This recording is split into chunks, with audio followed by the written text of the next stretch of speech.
the best hot dogs in town. Leo stared at the overdue notice, the red ink practically screaming from the cheap paper. Another month, another impossible choice. Electricity or water? He rubbed his tired eyes, the gritty feeling a constant reminder of too little sleep and too many worries. Penny for your thoughts, Papa? Lily's voice, bright and clear, cut through his gloom. She perched on the edge of the counter, her small legs swinging, a crayon clenched in her fist. He forced a smile. Just thinking about how lucky I am to have the best first mate a captain could ask for. Lily giggled, holding up her artwork. It was a vibrant explosion of color, a hot dog stand soaring through space, pulled by a team of wiener dog rockets. Leo's heart ached with a mixture of love and guilt. She deserved so much more than this. The Maxwell's marvels are blasting off to Planet Yum, she declared, her eyes shining. We're delivering the best hot dogs in the galaxy. He ruffled her hair. They already are the best hot dogs in town, sweetheart. No need to go to space. But even as he said it, a flicker of something, hope, ignited within him. He needed to do something, anything, to change their situation. Maxwell's marvels wasn't much to look at. A faded red and yellow cart, perpetually smelling of grilled onions and smoky meat, it sat on the corner of Elm and Bleecker, a tiny island of deliciousness in a sea of gray buildings. But it was theirs. Leo had inherited it from his father, and while the business hadn't exactly thrived, it had always been enough. Until it wasn't. The lunch rush was starting. Mrs. Gabble, the librarian with a penchant for extra mustard, was already in line, followed by Tony, the hammer, Moretti, a construction worker whose appetite was as legendary as his strength. Hey, Leo. Same as usual, buddy. 2 dogs, extra everything. Tony boomed, his voice shaking the little cart. Leo grinned, the familiar routine a welcome distraction. Coming right up, Tony. And Mrs. Gabble, your literary masterpiece awaits. He expertly assembled the hot dogs, the sizzle of the grill a comforting sound. He knew his regulars, their preferences, their stories. Maxwell's Marvels wasn't just a hot dog stand, it was a small community. But even a community needed to pay its bills. As the afternoon wore on, the crowd thinned. Lily helped him wipe down the counter, humming a made-up tune. He watched her, her brow furrowed in concentration, and a sudden wave of determination washed over him. He couldn't let her down. He wouldn't. He just needed a plan. A really, really good plan. One that might even involve wiener dog rockets. A rainy day and a sparkly phone. Rain hammered against the corrugated metal roof of Leo's hot dog stand, each drop a tiny drumbeat of despair. The afternoon was a washout, mirroring the state of his finances. Lily's ballet shoes needed replacing, and he was already dreading the conversation he'd have to have with her. He wiped condensation from the foggy plexiglass window, peering out at the deserted boardwalk. Even the seagulls had sought shelter. A flash of color caught his eye. A figure huddled under a ridiculously oversized, bright pink umbrella was approaching. The umbrella bobbed and weaved like a stubborn flamingo fighting a hurricane. As the figure drew closer, Leo could make out the sleek lines of a tailored coat and the determined set of her jaw. She stopped abruptly in front of the stand, shaking the umbrella with enough force to send a small tidal wave onto the already soaked boardwalk. "Excuse me," she said, her voice crisp and clear despite the storm. "Do you, by any chance, have a place where I could charge my phone? It's completely dead." Leo blinked. He hadn't had a customer all afternoon, let alone one who looked like she belonged on the cover of a magazine. Yeah, sure," he stammered, fumbling for the extension cord he usually reserved for his coffee maker. Just gotta be careful with the water." He plugged the cord into the outlet, draping it carefully over a stack of napkins to keep it off the damp counter. Vivian Sterling produced a phone that looked as if it had been dipped in liquid glitter, the back a shimmering, iridescent rainbow. She plugged it in, a sigh of relief escaping her lips. "Thank you," she said, meeting his gaze. Her eyes, the color of warm honey, held a surprising intensity. "I really appreciate it. I'm meeting someone and I need to be reachable." Leo busied himself wiping down the counter, avoiding her direct stare. "No problem," he mumbled. "Slow day anyway. Name's Leo, by the way." "Vivian," she replied, offering a small, almost hesitant smile. "Vivian Sterling." The phone screen flickered, then sprang to life, displaying a battery icon stubbornly clinging to 1%. Vivian frowned. "That's not ideal." An awkward silence descended, punctuated only by the relentless drumming of the rain. Leo, feeling strangely compelled to fill the void, blurted out, "You know, I could make you a hot dog while you wait. On the house. Gotta be the worst day ever for business, so." He trailed off, suddenly realizing how pathetic he sounded. Vivian tilted her head, studying him. "A free hot dog." A ghost of a smile played on her lips. "Why not? Surprise me. Back to reality. The sizzle and pop of hot dogs on the griddle was a grounding sound, a firm shove back into reality. Leo flipped them with practiced ease, the scent of cheap meat and slightly burnt onions filling the air around his cart. He handed a chilly dog to a construction worker, accepting crumpled bills in return. $3.50. Another tiny dent in the mountain of bills that seemed to grow taller every day. Extra mustard, Mr. Maxwell? Mrs. Rosen, the librarian, chirped, her face a map of wrinkles and kindness. Coming right up, Mrs. Rosen, Leo replied, squirting a generous amount of yellow onto her dog. He tried to muster a smile that reached his eyes, but it felt strained, like a muscle he hadn't used in ages. Vivian, with her sapphire eyes and impossible offer, felt like a dream he'd woken up from too soon. A pleasant dream, quickly fading in the harsh light of day. Lily was practicing her lines under the awning of the dry cleaners across the street. He could see her, small but fierce, pacing back and forth, her brow furrowed in concentration. She was playing Titania, Queen of the Fairies, in the school play. The costume she was making was elaborate, all glitter and tools salvaged from the thrift store. Lily attacked the role with a passion he envied. "I pray thee, gentle mortal, sing again," she proclaimed, her voice surprisingly strong for a 9-year-old. A pigeon cooed in response. Lily giggled, then repeated the line, this time adding a dramatic flourish with her hand. Leo watched her, a knot of worry tightening in his stomach. The play was next week, and he still hadn't managed to scrape together enough money for the tickets, let alone a new dress for Lily to wear to the after-party. He'd promised her a special dress, something sparkly like a star. He hated breaking promises. He flipped another hot dog, the metal spatula clanging against the grill. A sudden gust of wind whipped through the street, sending a swirl of dust and discarded wrappers dancing around his ankles. He glanced up at the sky, a dull gray canvas promising rain. Rain meant fewer customers, which meant less money. Lily skipped over, her face flushed with excitement. "Daddy, did you hear me? Did you see me? I heard you, sweetheart. You were amazing. Like a real queen." He ruffled her hair, trying to inject genuine enthusiasm into his voice. Lily beamed, then her expression clouded over. "Mr. Henderson said he needs the costume fee tomorrow. $10. Leo's stomach lurched. $10. It might as well have been 1,000. He forced a smile. "Don't worry, Lilybug. We'll figure it out." He knew he sounded unconvincing even to himself. He watched her return to her practicing, the image of her sparkling eyes dimmed by the weight of his unspoken anxieties. The dream of Vivian, the glimmer of hope she represented, felt further away than ever. He was back where he belonged, juggling hot dogs, bills, and the impossible weight of providing for his daughter $1 at a time. The black car. Dust devils danced across the cracked asphalt of the Maxwell's trailer park, mirroring the turmoil in Leo's stomach. He'd just finished wrestling the stubbornly rusted lawnmower back into the shed when the black car appeared.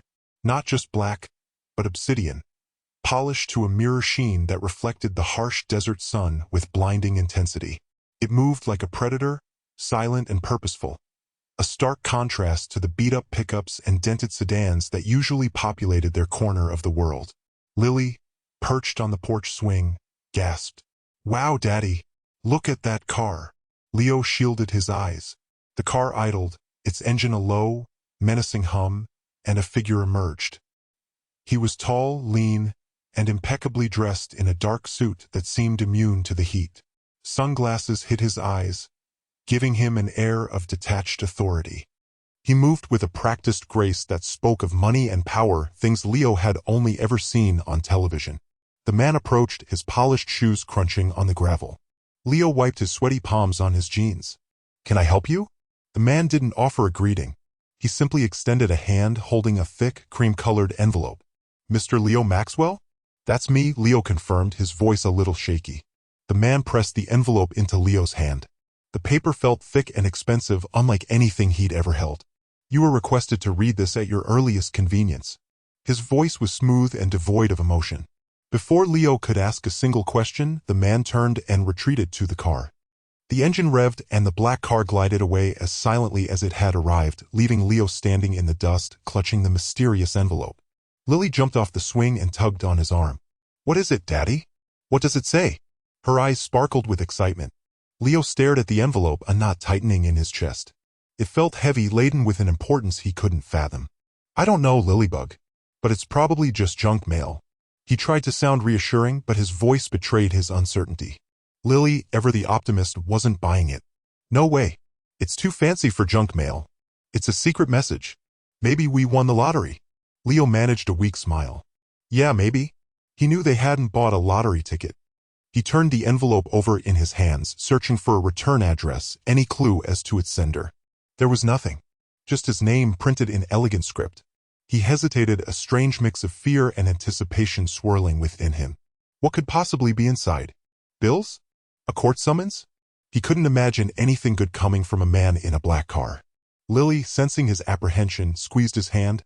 Come on, Daddy. Open it. It could be an adventure. Leo looked down at his daughter's hopeful face. He knew he couldn't let his fear hold him back. He had to be brave for her. He took a deep breath and carefully tore open the envelope. An invitation.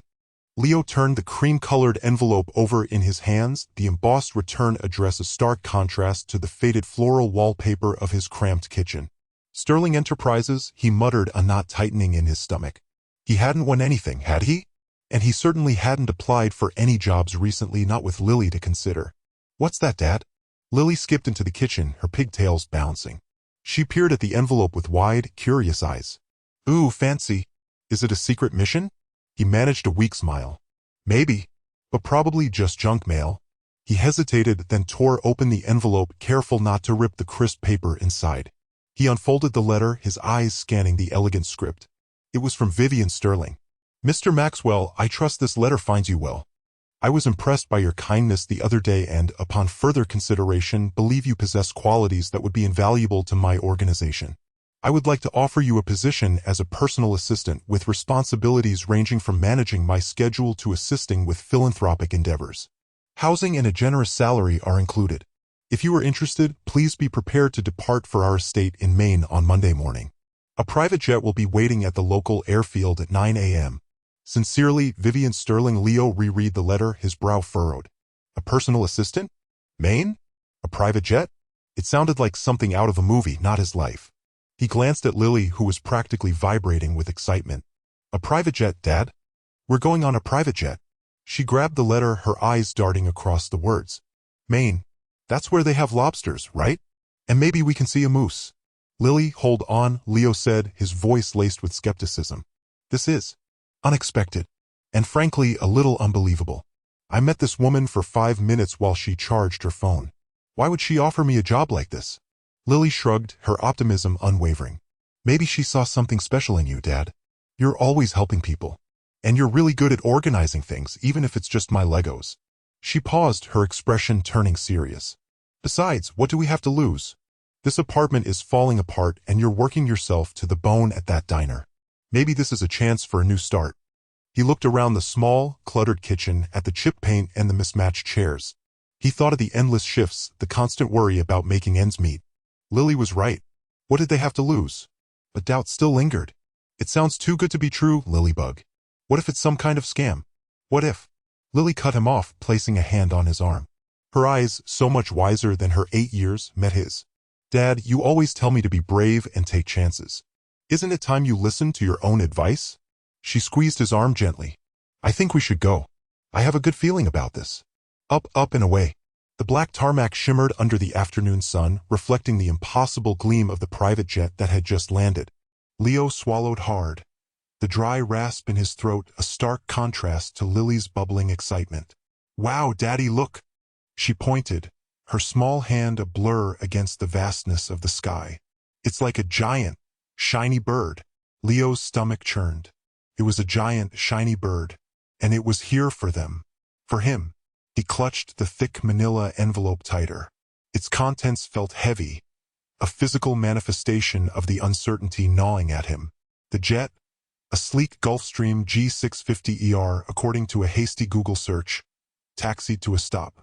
The engines whined down, leaving an almost deafening silence in their wake.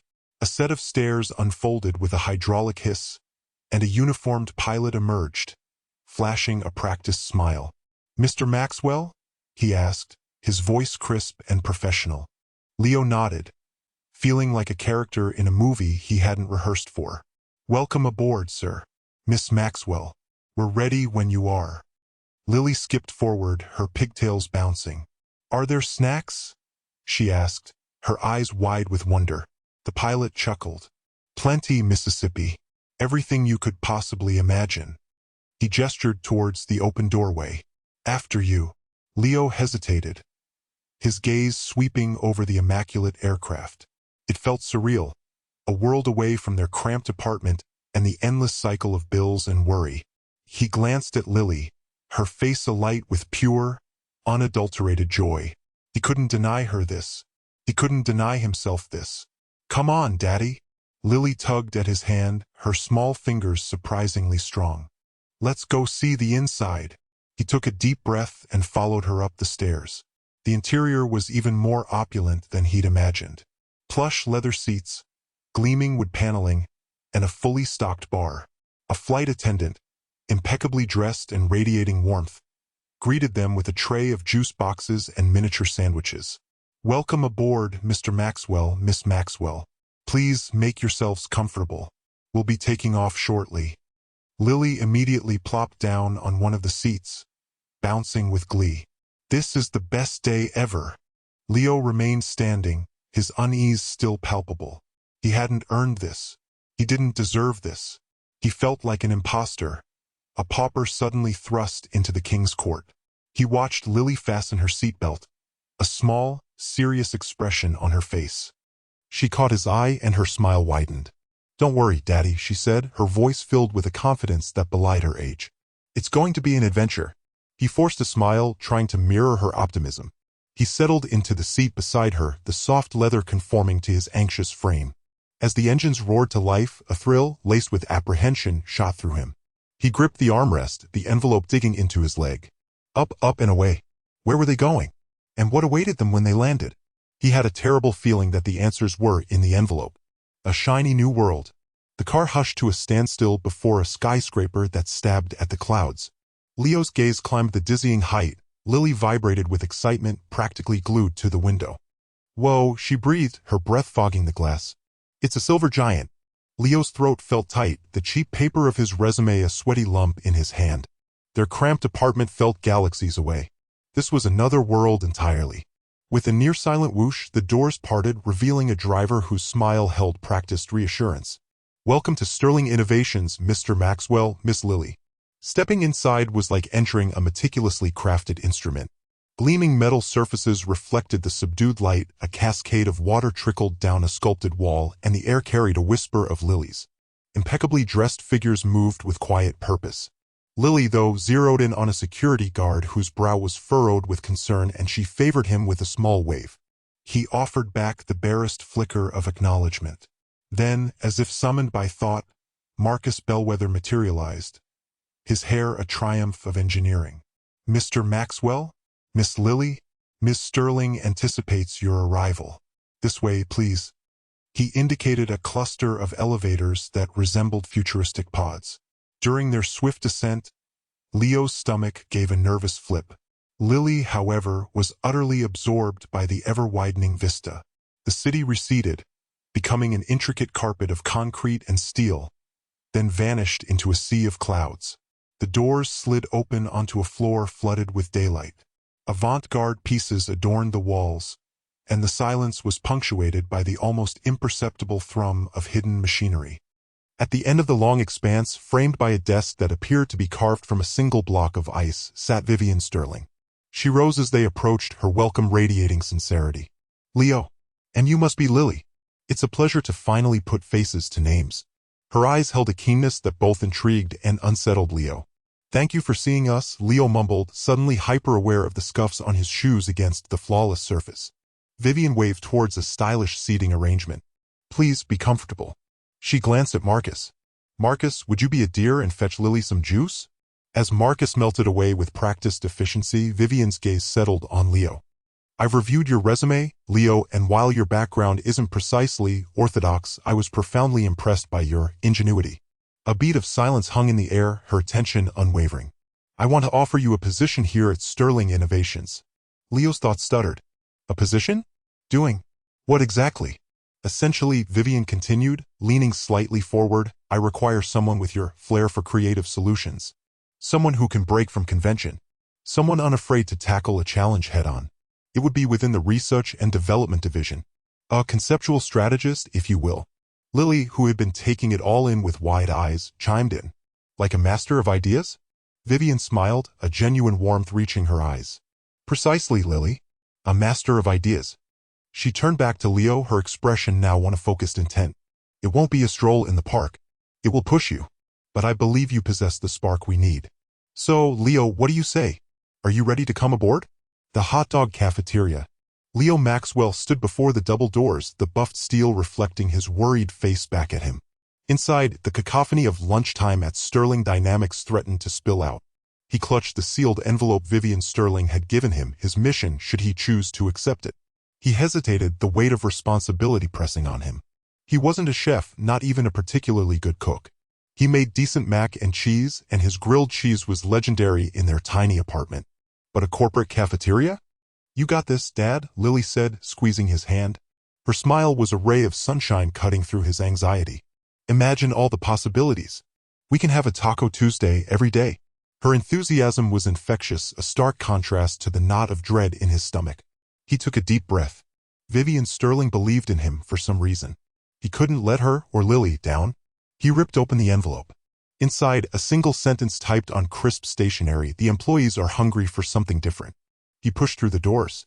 The aroma of lukewarm Salisbury steak hung heavy in the air, mingling with the clatter of trays and the drone of conversation. Vivian was waiting for him near the serving line, her silver hair gleaming under the fluorescent lights. Ready to shake things up, Leo? She asked, a mischievous glint in her eyes. He swallowed hard. I'll try my best, Miss Sterling. She chuckled, a warm, genuine sound. Vivian, please. And trying isn't enough, Leo. I need a revolution in here. Something that will make people actually look forward to lunch. She gestured around at the drab, utilitarian space. This place is depressing. It needs life, it needs hot dogs. Leo blinked. Hot dogs. Metaphorically, of course, she clarified, though her smile suggested she wasn't entirely joking. Think outside the bun, Leo. I want creativity, flavor, and a dash of fun. The budget is surprisingly flexible. Surprise me. He nodded, feeling a spark of something ignite within him. Fear, yes, but also a flicker of excitement. I accept. The first few days were a whirlwind. Lily proved to be an invaluable asset. While Leo wrestled with suppliers and menus, Lily attacked the cafeteria's dreary aesthetic with a vengeance. She covered the dull beige walls with vibrant murals of cartoon hot dogs surfing on waves of ketchup and mustard. She convinced Leo to buy a used popcorn machine, filling the air with a tempting buttery scent. She even designed custom aprons for the staff, emblazoned with the slogan, Hot Dog Cafeteria, where lunch is a wiener. Leo watched her, amazed by her confidence and vision. He still felt like an imposter, but Lily's unwavering belief in him and in the potential of a truly great hot dog was slowly chipping away at his self-doubt. He started experimenting with gourmet toppings, kimchi relish, pineapple salsa, sriracha mayo. The possibilities, like Lily said, were endless. Happily ever after. With hot dogs. Leo stared at the memo from Vivian Sterling, the words Cafeteria Revolution, practically vibrating off the page. He felt a familiar knot of anxiety tighten in his stomach. He wasn't a revolutionary. He was just, Leo. Daddy, you're making your worried face. Lily chirped, hopping onto his lap. She smelled of sunshine and crayons. A potent antidote to corporate stress. Miss Sterling wants me to revolutionize the cafeteria, he explained, the words sounding ridiculous even to his own ears. Lily's eyes widened. Like, with explosions and robots? Leo chuckled, the knot loosening slightly. I don't think so, sweetie. I think she wants better food. Hot dogs, Lily declared, her voice filled with conviction. Everyone loves hot dogs. But make them fancy hot dogs. Fancy hot dogs. It was absurd, and yet as Leo looked at his daughter's bright, hopeful face, a tiny seed of an idea began to sprout. He'd been so focused on not failing, on just keeping his head above water, that he'd forgotten how to actually try. The first few weeks were a blur of spreadsheets, taste tests. Lily was a remarkably discerning critic, and tense meetings with the existing cafeteria staff. He introduced higher quality ingredients, experimented with gourmet toppings, kimchi slaw, sriracha mayo, caramelized onions. He even convinced the company to invest in a state-of-the-art hot dog steamer. Slowly, something shifted. The initial skepticism gave way to cautious optimism. The aroma of grilling sausages, once a faint, greasy whisper, now permeated the entire building. Lines formed at lunchtime not just out of necessity but out of genuine anticipation. The cafeteria, once a sterile, soul-crushing space, buzzed with conversation and laughter. Life outside of Sterling Dynamics changed too. Leo felt lighter. He was still tired, still juggling a million things, but there was a current of purpose running beneath the surface. He and Lily started having regular, fancy hot dog nights, experimenting with new combinations in their tiny apartment. Lily, emboldened by the cafeteria's success, started drawing elaborate menus filled with fantastical creations. She was more confident, more outgoing. One afternoon, Leo saw Vivian Sterling standing in line, her expression unreadable. He felt a wave of panic. Had he misunderstood everything? Was revolution supposed to mean something entirely different? Vivian reached the counter, ordered a classic Chicago dog, and took a seat at a nearby table. Leo's hands were clammy as he wiped down the counter. He was about to make himself scarce when Vivian beckoned him over. "Mr. Maxwell," she said, her voice surprisingly gentle. "This is remarkable." She took a bite of the hot dog, her eyes closing for a moment. "It's simple, it's honest, and it's good. Thank you." She didn't mention revolutions or robots or any of the other things that had been swirling in Leo's head. She just ate her hot dog, a small smile playing on her lips. As Vivian walked away, Lily skipped over to Leo and wrapped her arms around his leg. "See, Daddy? Fancy hot dogs." He looked at his daughter, at the bustling cafeteria, at the unexpected joy that had bloomed in his life. He was still just Leo, a single dad doing his best. But maybe, just maybe, that was enough. He squeezed Lily tight, a warmth spreading through him that had nothing to do with the hot dog steamer.